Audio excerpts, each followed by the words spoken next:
नमस्कार। ये महाभारत कथा पूरी तरह से वेद व्यास महाभारत के ऊपर आधारित है। यदि आप इसका निरंतर श्रवण करते रहना चाहते हैं तो इस चैनल को सब्सक्राइब जरूर कर लें और आगे आने वाले सभी पॉडकास्ट के नोटिफिकेशन के लिए बेल आइकन को भी ज़रूर से प्रेस कर दें। अब हम सुनेंगे भीष्म जी का देवता ऋषि पर्वत और नदी आदि के नाम बदलाकर इनके स्मरण से धर्म की प्राप्ति बतलाना तथा भीष्म जी की आज्ञा से युधिष्ठिर का परिवार सहित हस्तिनापुर में जाना। युधिष्ठिर ने पूछा, पितामह, मनुष्य के कल्याण का उपाय क्या है? क्या करने से वो सुखी होता है? किस कर्म के अनुष्ठान से उसका पाप दूर होता है और कौन सा कर्म नष्ट करने वाला है? भीष्म जी ने कहा, पुत्र, यदि तीनों संध्याओं के समय देववंश और ऋषिवंश का पाठ किया जाए तो मनुष्य दिन रात सवेरे शाम अपने इंद्रियों के द्वारा जानकर या अनजाने में जो जो पाप करता है उन सब से छुटकारा प्राप्त कर जाता है तथा वो सदा पवित्र रहता है। देवर्षि वंश का कीर्तन करने वाला पुरुष कभी अंधा और बहरा न होकर सदा कल्याण का भागी होता है। वो तिर्यक योनि और नरक में नहीं पड़ता, संकर योनियों में जन्म नहीं लेता, कभी दुख से भयभीत नहीं होता और मृत्यु के समय व्याकुल नहीं होता। देवता और ऋषि आदि के वंश की नामावली इस प्रकार है।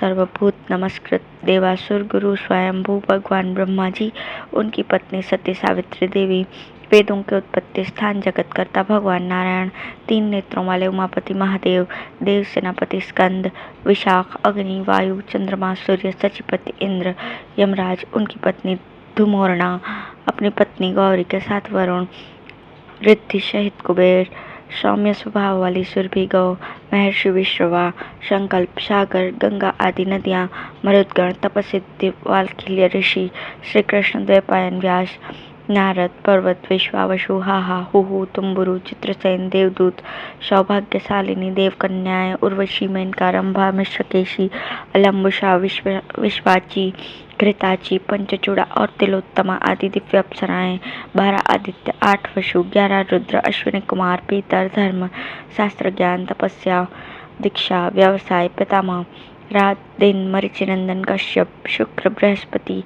मंगल, बुध, राहु, शनैश्चर, नक्षत्र, ऋतु, मास, पक्ष, संवत्सर, विनता के पुत्र गरुड़, समुद्र, कद्रु के पुत्र सर्पगण, शतद्रु, विपाशा, चंद्रभागा, सरस्वती, सिंधु, देविका, प्रभास, पुष्कर, गंगा, महानदी, वेणा, कावेरी, नर्मदा, कुलंपना, विशल्या, कर्तोया, अम्बुवाहिनी, शरयू, गंडकी, महादत्त, सोनभद्र, ताम्रा, अरुणा, वेत्रवती, पर्णाशा, गौतमी, गोदावरी, वेण्या, कृष्णवेणा, अद्रिजा, दृष्टवती, चक्षु, मंदाकिनी, प्रयाग, नैमिषारण्य, विश्वेश्वर का स्थान, काशी, विमल सरोवर, स्वच्छ सलील से युक्त पुण्य तीर्थ, कुरुक्षेत्र, उत्तम समुद्र, तपस्या, दान, जम्बुमार्ग, हिरण्यवती, वितस्ता, प्लक्षवती, वेद स्मृति, वेदवती, मालवा, अश्ववती, पवित्र भूभाग, गंगाद्वार, हरिद्वार, ऋषिकुल्या, समुद्रगामिनी, पवित्र नदियाँ,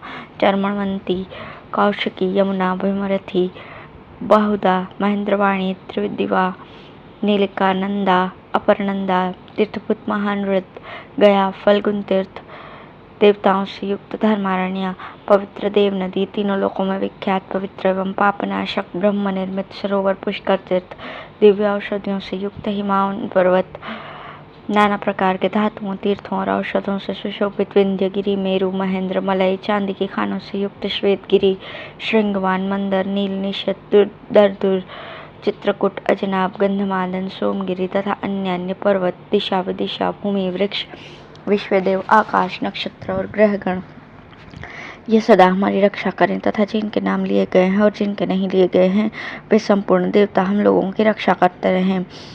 जो मनुष्य उपयुक्त देवता आदि का कीर्तन, स्तवन और अभिनंदन करता है वो सब प्रकार के भय से मुक्त हो जाता है। देवताओं की स्तुति और अभिनंदन करने वाला पुरुष सब प्रकार के संकीर्ण पापों से छूट जाता है। देवताओं के अनंतर समस्त पापों से मुक्त करने वाले तपसिद्ध ब्रह्मर्षियों के नाम बतला रहा हूँ। यवकृत, रैभ्य, कक्षिवान, औशिज, भृगु, अंगिरा, कण्व, मेधातिथि और सर्वगुण संपन्न बर्ही ये पूर्व दिशा में रहते हैं। उल्मुचु, प्रमुचु, मुमुचु, स्वस्त्यात्रेय, मित्रा, वरुण के पुत्र महाप्रतापी अगस्त्य और परम प्रसिद्ध ऋषि श्रेष्ठ दृढ़ायु तथा ऊर्ध्वबाहु ये दक्षिण दिशा में निवास करते हैं। अब पश्चिम दिशा में रहने वाले ऋषियों के नाम सुनो।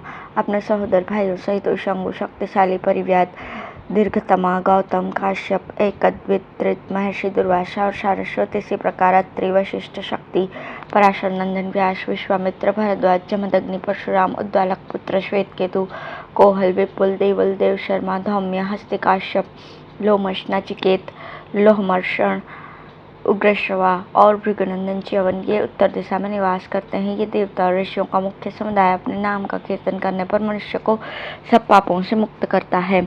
अब राजर्षियों के नाम सुनो। राजा नृग, ययाति, नहुष, यदु, शक्तिशाली पुरु, धुंधुमार, दिलीप, प्रतापी, सगर, कृशाश्व, यौवनाश्व, चित्राश्व, शक्तिवान, दुष्यंत, महायशस्वी, चक्रवर्ती, राजा भरत, पवन, जनक, दृष्टरथ, नरश्रेष्ठ, रघु, दशरथ, राक्षसांता, वीरवर, राम, शशबिंदु, भगीरथ, हरिश्चंद्र, मरुत, दृढ़रथ, महोदय, अलर्क, एल, पुरुरवा, करंधम, कदमोर, दक्ष, अम्बरीश, कुकुर, महायशस्वी, रैवत, कुरु, संवरण, सत्यपराक्रमी, मानधाता, राजर्षि मुचकुंद, गंगा जी से सेवित राजा जहनु, आदि राजा वेद, नंदन, पृथु, सबका प्रिय करने वाले मित्र भानु, त्रसदस्यु, राजर्षि श्रेष्ठ, श्वेत, प्रसिद्ध राजा महाभीष, निमि, अष्टक, आयु, राजर्षि क्षुप, राजा कष्टेयु, प्रतर्धन, दिवोदास, कौशल, नरेश, सुदास, राजर्षि नल, प्रजापति मनु, हविद्र, वृषध्र, प्रतीप, शांतनु, अज, प्राचीन बरही, महायशस्वी, इक्ष्वाकु, राजा अनरण्य, जानजंग, राजर्षि कक्षसेन तथा इनके अतिरिक्त पुराणों में जिनका अनेकों बार वर्णन हुआ है वे सब पुण्यात्मा राजा स्मरण करने योग्य हैं। जो मनुष्य प्रतिदिन सवेरे उठकर स्नान आदि से शुद्ध होकर प्रातःकाल और सायंकाल में इन नामों का पाठ करता है वो धर्म के फल का भागी होता है।